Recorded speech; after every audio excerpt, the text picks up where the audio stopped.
Okay, my name is Sanele Makatesi.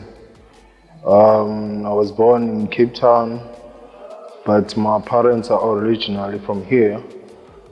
So last year I decided to come this side due to the skill that I have for community development. So I came this side to start an organization called Sanele Youth Academy, which mainly focuses on youth development, teaching young kids about the dangers of using drugs, facilitating life skills programs.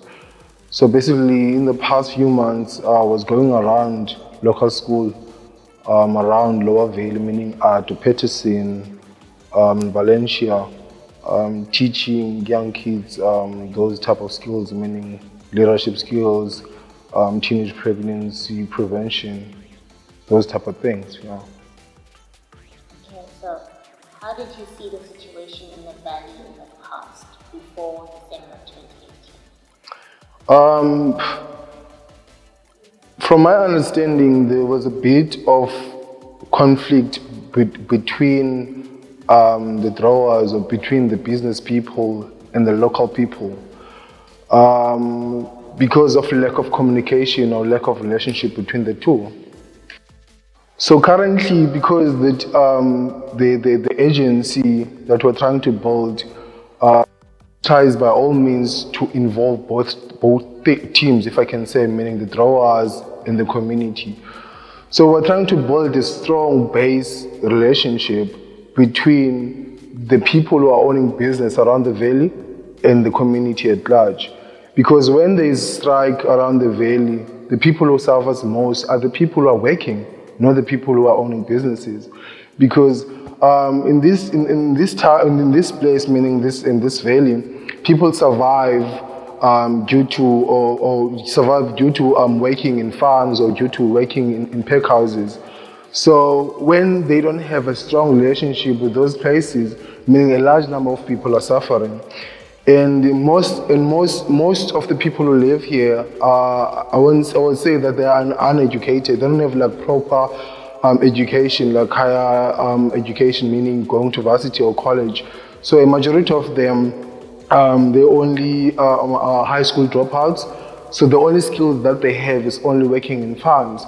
So having a strong relationship with the farmers and having a strong relationship with the community at large, it means that the community of Sandys River will grow rapidly, because in order for our GDP to grow each and every day, we need to have a strong relationship as a community at large. So having this like agency, it creates a friendly environment for us in Sandys River. So that's what I will say.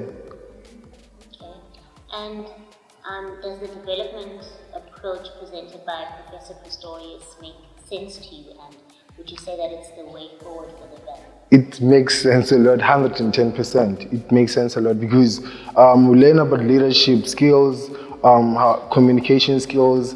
The other day they invited business people, people who have like business expertise. So on these trainings which we are attending with Professor Pretorius, it helps a lot. It doesn't help me as an individual, but when I'm coming back from those trainings, I put the information which I've got from the trainings to my people. For an example, that I've invited my business partner, which is female, because I believe in women empowerment, in Afrocentric feminist as well. So the skills which I'm getting there, I'm getting it, and then I'm giving back to the people which I'm living with. So if ever that we're having resources at the task team, we will invite more people to attend those training, the leadership skill, the leadership training, the business management training, the community training. But due to the lack of resources, because we're starting up this typical thing, so they only elected few people that could attend. But the principle of this table thing, when you get information, you need to share it with other people. So that's what I do basically. Yeah. I love that you're talking about sharing information sharing. Because it brings me to my next question, which is, what do you think of the idea of bringing people from all sections of the valley together to share their perspective and to work together to solve problems and to utilize this opportunity? When you're trying to build a community development agent, the first thing that you need to look to is something that I've learned. It's not something that is coming to my mind. The first thing that you need to check in it is to build a proper basic.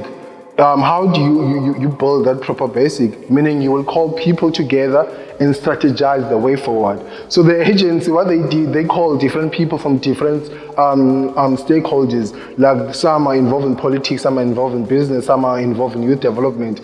Then they sit down and then they came up with ideas, not just ideas, innovative ideas to conquer or to eradicate poverty, to try by all means to create a proper relationship between all the people, regardless of the color of the skin. Because in South Africa, there's this tendency of you are black and then you are white, and then between me and you, there's a difference, or you are superior than me because you are white. So now we're trying to close or to cut that chain in terms of like not to see Theo as a white person, but to see Theo as a friend and as a brother, as a person that I can work with in order to eradicate poverty. Because the problem which we are facing currently is poverty and unemployment. So what you want to build here is to eradicate poverty, regardless of the color of your skin or regardless of your profession, if I can say.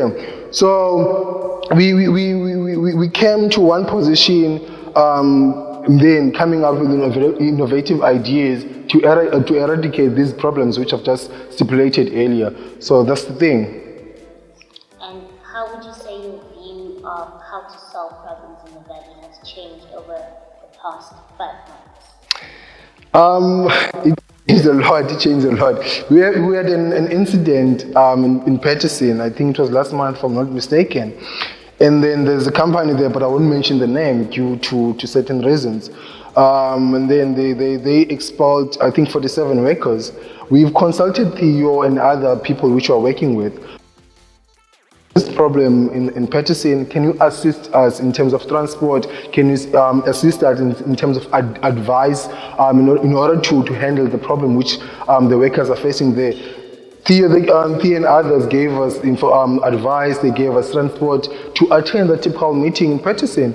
And eventually the workers were stated in the company. So the relationship which we are having currently, it helps a lot, but it makes things easier for us because we are no longer those people and then those others. We are one thing, we are unity, regardless of our background or regardless of the color of their skins or regardless of the company which you work for. So currently we were a moving train, and I think the agency will be a successful story in the next few months because we have the same vision, we have the same goal, we share the same values, we share the same principles. Sometimes we fight, but when we go out of the class, we make sure that we resolve the conflict which we're having, particularly at that typical session. So I think the relationship that we have, it helps a lot, yeah. And speaking of relationships, what do you think about the fact that farmers are putting their full weight behind this process? Does it make you see them in a different light, or? Not necessarily, you see, because there's like different views from different people. Some will think that the farmers are strategizing something else to soften people around the valley or to exploit black people per se or the workers.